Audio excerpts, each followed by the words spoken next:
Si t'es un peu décroché pendant l'homélie ce matin, bouge pas, je te refais un petit brief. Aujourd'hui, c'est la fête du baptême de Jésus. Alors, les textes de la Bible ce matin nous parlaient justement de ça. Je crois que le baptême que Jésus a reçu n'est pas un baptême chrétien. Alors maintenant que j'ai ton attention, eh bien, distinguons 3 baptêmes différents pour éviter de tout confondre. Le premier, on peut citer le baptême de Jean, qui est une sorte de profond renouvellement du cœur et de la confession des péchés.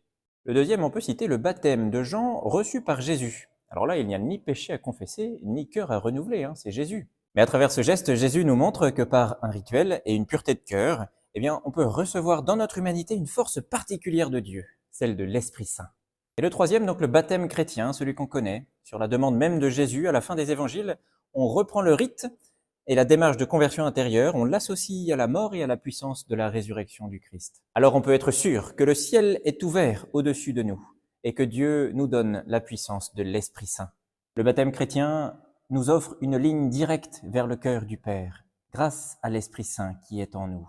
Alors ne nous en privons pas et prions sans cesse comme Jésus, pour demander à Dieu de nous révéler ce qu'il veut faire chaque jour autour de nous et avec nous.